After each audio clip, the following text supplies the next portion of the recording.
Hey, what's going on? I know the baseball season for the Red Sox ended a couple weeks ago, and we're into the World Series, which I haven't been watching.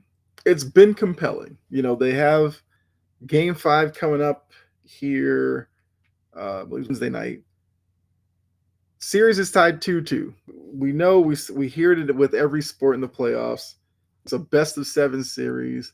The team that wins Game Five of a 2-2 series, obviously, the chances of them winning that series goes up a lot because that now puts the other team brink of elimination. And a lot of times teams can play tight that way or whatever. And the matchup, look, it's the Dodgers who are probably the league villain, spend a lot of money, defer a lot of money. And then you have the Blue Jays where you have young stars who getting their first opportunity on the big stage hopefully makes them more of a household name. Like we all know Vlad Guerrero. Well, I would hope so. I know I talked enough about how baseball isn't really the best at spotlighting their star players, but when you're on a stage like this, it's hard not to. So it's good to see Vlad Guerrero on the big stage of a World Series. Would love it if he was in a Red Sox uniform, but hey, can't get too greedy, right? But with the season coming to an end here soon, the rumors are well, yeah, rumors, and I think a lot of fans of teams who aren't in it are now looking ahead to upcoming free agency, what moves their team can make to make their team one of the final two next season. And what we learned from this year, Red Sox aren't that far off. They made the playoffs. They lost in the wild card round to the hated Yankees. But it wasn't a series where they, lie down and got swept. They looked good for, two games. Third game, it was, yeah. So, um, question for, all of you watching, like your wish list, like even if you don't name a certain player, like what do you want to see them improve in the offseason? For me, the rotation I think is intriguing next year, but they definitely need somebody to be the number two. Because this year it was like supposed to be Bayo, but I think as the season went on, like Bayo gives you those moments where he looks like, Bayo gives you moments in some games where he looks like he could be an ace of his staff. He's not consistent, so he wouldn't be an ace, but he pitched well at times, and then towards the end, I feel like it got away from him a little bit.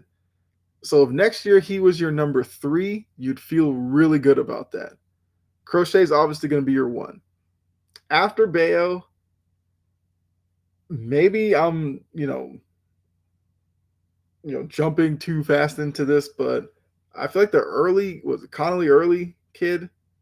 If he's your number four, I wouldn't hate it.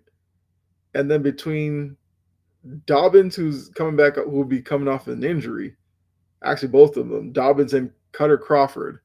If one of them were your five, fine. I'm assuming Giolito's gone, but if Giolito came back, he'd still be your four, I guess, and then it would move early to five, whatever. But I'm assuming Giolito's gone.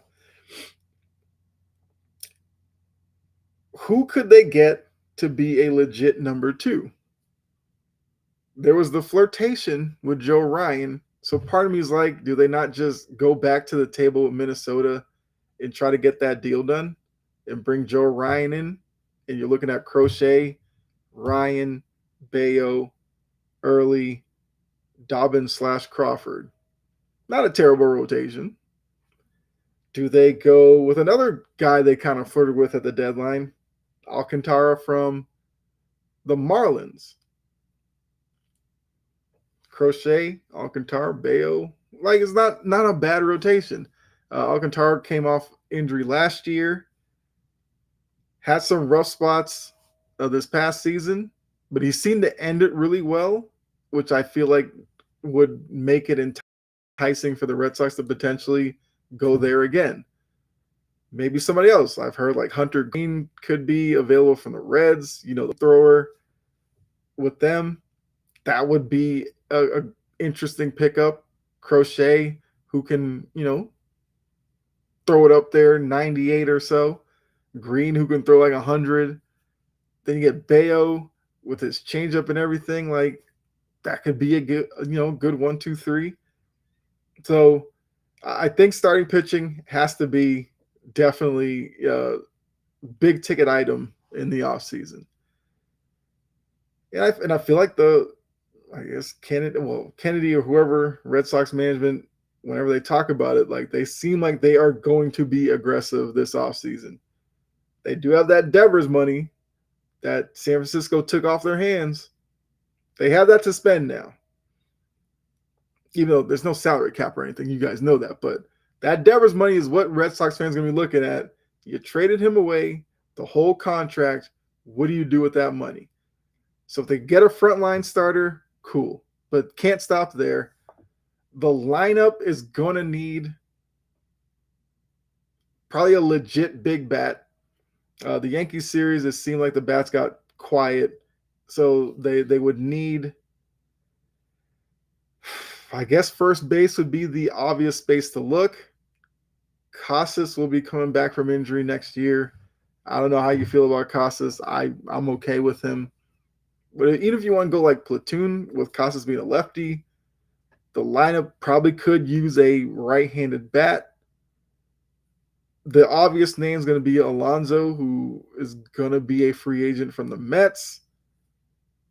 Is it not safe to think that the Mets probably just throw money at him? I don't know. But if they don't, sure. Why not? Even though Alonso isn't a good fielding first baseman, isn't that kind of a problem? But then that's where Romy Gonzalez comes in. Because Romy has shown some power. He runs the bases well. Seems like a good fielder. So maybe it's like a Romy, Alonso, Casas type thing at first. Then you can use Alonso at DH when you need to, which means they probably have to move off of Yoshida, which seems like something they were probably going to do this offseason if they could. So I feel like there's some moves that they're going to have to make. Then the outfield, what do they do with all the bodies they have out there? Rafaela with Duran, Abreu, and oh my God, I'm blanking on names today. Roman Anthony, Roman Anthony, who got hurt at the end of last year, which I would have loved to see him in that Yankees series after he had his moment against the Yankees late in the year with the home run. But he's obviously coming back. Like, what do they do there? Is Duran the odd man out? I would hate to see him go only because of his aggressive base running and just the speed in general, stolen bases, all that. Defensively, he has some gaffes, obviously, but I would love to see him stick around. But at the expense of who, though? Because Anthony's the future. Rafael had a great year, and Abreu is a good player as well. So I don't know what they do. Bregman has already told everybody he's going to opt out. Is that just to kind of bring him back on a better deal? Because the deal he signed was more so like multiple 1-year deals with opt-outs. Maybe he just gets a 2-3-year deal and call it a day. I don't know. Trevor Story, I think, had opt-out or opt-outs, whatever, and I don't think he's going to exercise it. So he's back. Can he have another season like he did this past year? He led, I believe he was the team leader in home runs. We saw him healthy as he's ever been in Boston. So now you hope that's the norm for him. And, you get Marcelo Meyer back, or Meyer. How does Christian Campbell factor in next year? Like, there's a lot to be excited about with this Red Sox team going forward that you just hope the front office tries to capitalize on that. And like I said, a starter, frontline starter, whether it's Joe Ryan again or Alcantara or Hunter Green, I heard what Mackenzie Gore from Washington, somebody to put up there.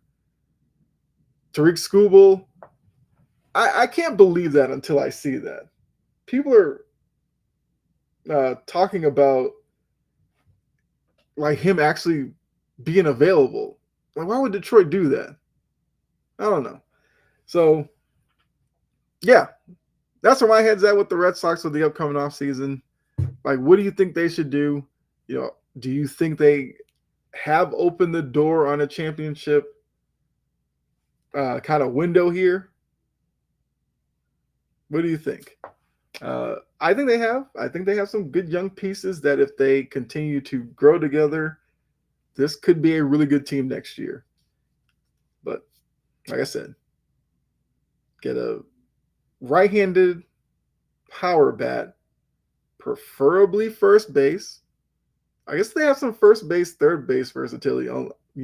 Basically, if you lose Bregman, I wouldn't hate it. And a starting pitcher. That's what I'm looking for. I think the bullpen's fine, but then bullpen arms you can kind of just find everywhere. So, one last thing. Aroldis Chapman. Aroldis Chapman trying to be a Red Sox for life. I mean, he is old, but I'm just saying. I loved his comment about basically not ending well in New York when he left. And he said he would rather retire than ever return to the Yankees. Fan favorite right there. Remember when Eduardo Rodriguez said the same thing? Where I think he blocked a trade to the Yankees because he said he would never play there. I bet there's been some others. Then we have seen some that have done both, and it's like whatever. Johnny Damon, Wade Boggs, guys like that. Roger Clemens. So I thought that was a good little soundbite from Aroldis Chapman. Loved it. Loved hearing it. But yeah, as I get out of here, let me know. I guess say your wish list. If you want to put down below your 2, 3, 4 players you would love to see them go get, put that down below. Let's talk about it. Otherwise, I'm going to get out of here. Enjoy the rest of the World Series. I'm hoping to go 7 at this point. I mean, don't have a dog in the fight, but I guess it'd be cool to see the Blue Jays win it. I don't know. But yeah, so thanks again. If you haven't done so, like, subscribe, follow, all that good stuff. Join the Discord. Greatly appreciate seeing some of you in there so we can talk about this when I'm not recording or live or something like that. Join the Discord. Let's have some fun. So, like I said, enjoy the World Series. Enjoy the offseason. Obviously, if the Red Sox make any big moves, I'll talk about that here. But yeah, be safe. God bless. I will see you next time. All right.